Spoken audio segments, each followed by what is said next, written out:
Yo, what is up guys? It's Rebellious Chris here, and today we are going to be taking a 2-month look at my Iron Rangers. These things are a little bit dried out, these things are a little bit thirsty, they need a little bit of oil, and the things have been a little bit scuffed up since y'all have seen them last time. I know it's been a couple of weeks since I've uploaded a video that I apologize for, but I am here now, so let's get into today's video.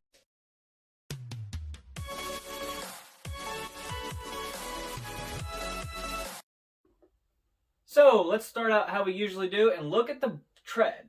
You know, those threads on the bottom, they are beasts of threads. Like, they are, if Jesus was a thread, this would be him.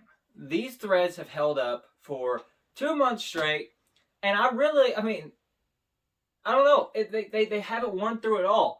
Like, there is a little bit of fraying, and that is about it so far. I mean, and I wear these boots every day. I have not worn another boot or shoe since I've got these things. Even in deep snow that goes above the boots. Why? Because of these videos.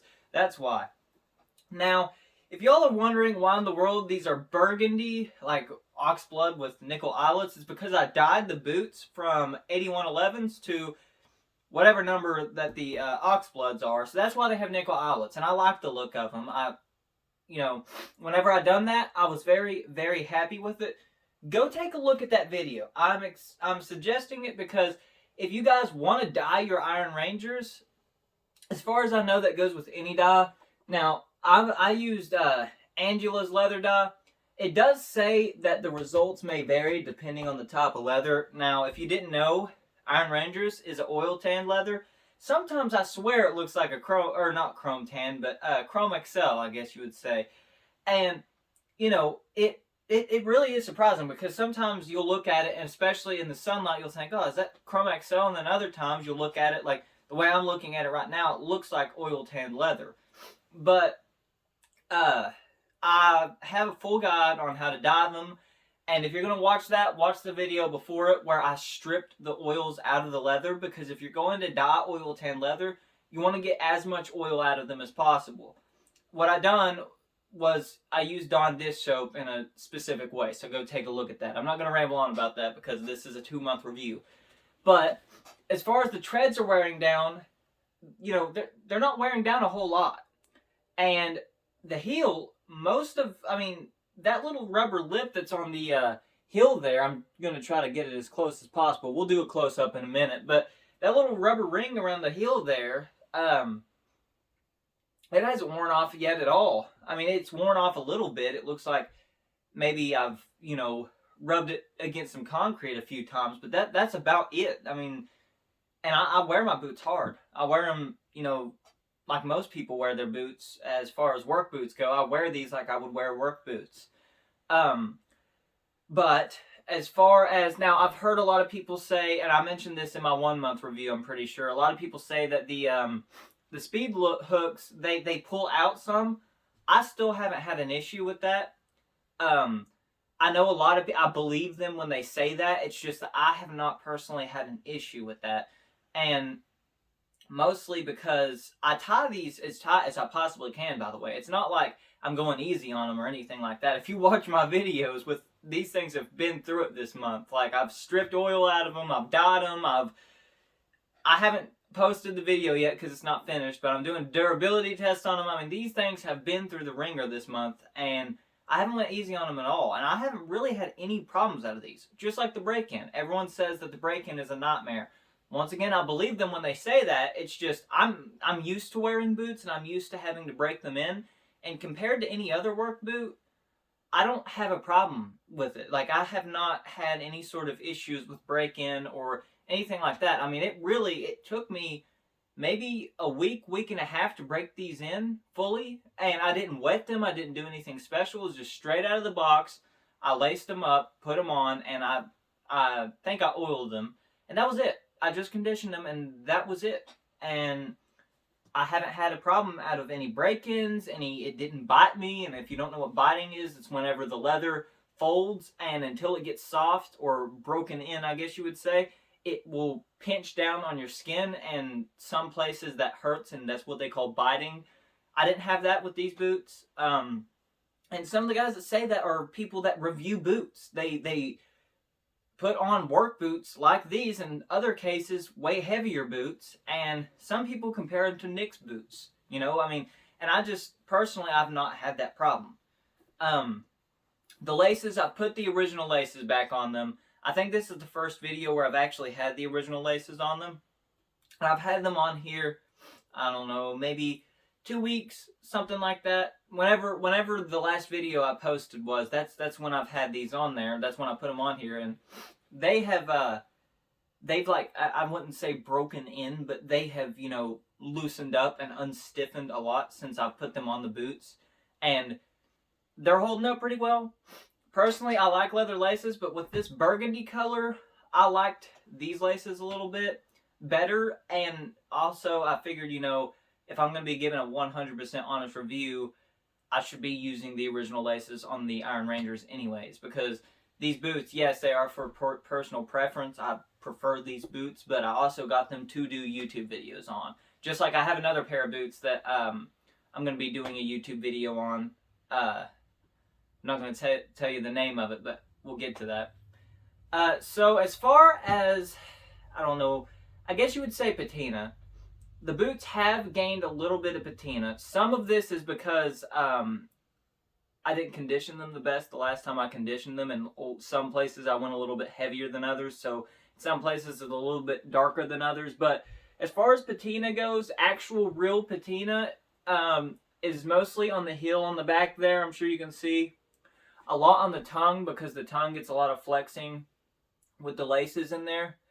And around the crease where your toes bend up, that's where right there is where I have some patina as well.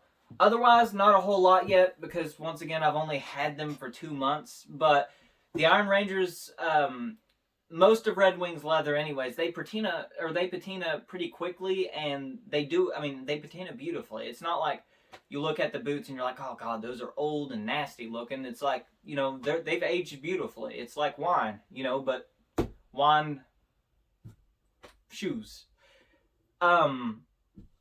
So we went over the heel. The heel hasn't worn down a whole lot. The laces, they're doing just fine. The eyelets and the speed hooks, those are just fine. And a lot of people are concerned about how this is bare metal going on a thin piece of leather. Not an issue. Not an issue with me so far. It has dark spots, but they're not wearing through that leather at all. The reason I mention that is because on a lot of reviews that I watched before I done YouTube, that I watched to get information about these boots, a lot of people in the comment section was like, oh my gosh, does those bare metal eyelets wear through the tongues? And I haven't really seen any YouTubers answer that question, so I figured I would answer it here. No, they have not within the 2 months that I've had them. And it doesn't look like they're going to anytime soon. But to be on the safe side, if you really are worried about that, you can get a pair of false tongues, which is just a piece of leather that inserts into the tongue here, and you hook the bottom part of the lace around, and that way, you know, the metal isn't sitting and resting on this leather piece right here. Because a lot of people that work in their boots, you know, they flex a lot. That's why there's a lot of creasing up here. But out of the 2 months I've had them, they have been the most perfect boot I could possibly have. On the inside, the insole, there is 2 pieces of vegetan leather. One piece is for your right before your heel and up. The other piece is right for your heel to actually sit on. They're 2 little separate pieces in there. I think they're 5 millimeters thick. I'm pretty sure. Don't quote me on that. You have to look it up. I'm pretty sure that it's 5 millimeters thick. And what that does is it forms to your foot. I don't know if you've ever had, you know, like a memory foam or something like that. But over time, if you sleep in the same place over and over and over again, you'll start to see a little indentation of your body. It's the same way with your foot. If I put my hand down in here, I can feel where the ball of my foot is. And same with the heel there. You know, it cradles your foot, so that way, I mean, they end up feeling like custom-made boots. They really do. I feel like I've never bought a pair of custom-made boots before, but if I did, this would be as close as I could possibly compare it to as far as the feeling goes. Because going off of a lot of reviews that I've seen of custom-made boots, they say that about them. Under that layer of vegetarian leather, there is a layer of cork, and a lot of people think that that doesn't know a whole lot about boot making, at least of this style, is going to say cork, like a cork that you would pull out of a bottle of wine, and essentially, yes, that is what it is. It's a thin layer, but what that does is the same thing the leather does. It forms to your foot, and over time, if your foot, separates cork on the inside, you can take it to a cobbler the next time you need a resole, and they'll replace that cork for you. So it has triple stitching across, everywhere, except for the cap toe. That has quadruple stitching. These things are really well made boots, like I've been saying. But triple stitches everywhere else. None of them has frayed, none of them is worn through, none of them has broken, none of that. But let's say that one set of these stitches here does break loose, you still have two more. If you got two that break, you still have three more. I mean, one more, so, and if none breaks, that's perfect. But triple stitching everywhere except for the cap toe. The cap toe has one more layer of stitching on it. Now, a lot of people look at their Thursday captains and they look at the cap toe and they think that the cap toe is fake on the Iron Rangers because the cap toe is fake on the captains.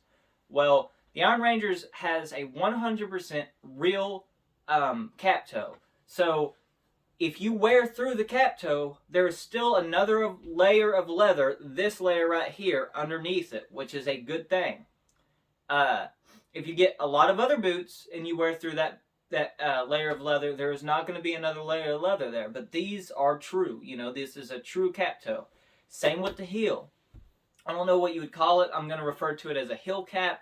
But you wear through this layer of leather on the heel, there's still another layer of leather on the inside. And between that is what they call leather board. And it's essentially cardboard but made with leather instead. I know that sounds weird, but it's to cut down the cost of the boots. And basically it's like a layer between the two layers of leather. So that's called a heel counter. This is a heel cap, though, and it has a heel counter on the inside. So technically there's 3 layers of material, but 2 layers of leather there. On the cap toe, there's no toe counter. It's 2 layers of leather, which is a good thing because that would hurt breaking it in even worse. So we're going to compare the two here. On the toe of my right boot, it is not as scuffed up, but it does have a few more dark spots. And that is because, I guess the way that I wear my boots. Because a lot of the time when I'm wearing my boots and I'm sitting down, I fiddle with my right foot, like I shake, I bounce my leg up and down, and a lot of the times the tip of this boot will hit the bottom of a chair or the table or whatever that I'm sitting at. Say right now I had them on and I was bouncing my foot, then it would be banging up against the top there. And the more friction that you put on that leather, the darker it's going to get. That's why patina happens in places where the leather flexes most of the time. Or if it's around this area, it's either from the flexing or from your pant leg constantly rubbing against it. That's how a lot of patina, is created, is from that. So we're going to take a closer look at them, and then we're going to finish up this video. And I'm going to be posting a cleaning video on these because this is the 2-month period, and that's what I'm going to be doing. So we will see you in the close-up. Alright, so time for those close-ups that I was talking about. Basically what I mean is just getting up close and personal with the boots. That way you guys can get the best view as possible. If you can see, the way the dye done was, it was a very reddish brown, which I really, really liked the way it turned out. It didn't turn out complete oxblood, and it didn't turn out completely brown either. I love the way the color went through. If you want to see how I dyed the Iron Rangers, I have a video on that. I think I mentioned that earlier. But so far, I'm pretty happy with the boots. They've given a very good impression on me, because I've had these for 2 months, like I've said, and I've worn no other pair of shoes or boots since then. They broke in very smoothly. As you can see, the leather is nice and broken in. I don't use shoe trees, so that's why the creases are so deep. And the reason I don't is because I feel like most people that wear their boots all day, every day, most people buy boots to work in and kick around in and stuff. And that's really what these boots are for, to just, be in casual settings or work around the yard. Or some people even use them as full-blown work boots. I use mine as full-blown work boots. I mean, like I said, I do nothing but wear these boots, like no other shoe or boot. So if I'm doing something hardcore labor, that's what I use for these. If I'm just, going out with friends, I use these. If I'm out riding or fishing or hunting, I'm using these. I mean, I've used these for everything, so that way you guys can get the best look at a Iron Ranger as possible. Now we are looking at a top angle. The reason I can't do it overhead is because I'm using my phone as a camera. I don't have an actual camera. So in order to get a wide angle, I have to have my phone actually, in my hand at this sort of angle. So I can't do an over top, or else it's going to make the video look a little wonky. But as you can see, there's not a whole lot of scuffing. There is a few pretty deep cuts. We'll see if I can try to get that in the video. Yeah, you can see it right there. There's a pretty deep cut. But it hasn't went completely through the first layer of leather. And the good thing is, like I said, it's a true cap toe. If it does go through that leather, there is still another layer of leather underneath it. As you can see, there's dark spots, patina. It's a great looking boot. I love the way it looks. It looks so much better when it ages, which is something that a lot of boots don't really have. If you look at the heel there, dark edging, mainly from the dyeing process that I done. Towards the top there. Towards the top, the reason it's dark up there is mainly because my pant leg going over top of it. There's a lot of friction there, which causes it to become darker over time. But I'm extremely happy with the way the boots look, like I've said. The way they've worn in. These things have been through the ringer, through everything with me for 2 months now. So just figured I would share the 2-month update that I'm going to be doing. I'm going to be trying to do weekly updates on these boots, and weekly cleanings and whatnot, so that way you guys can see more content on an Iron Ranger. So there's the bottom. There's those those threads that I was talking about.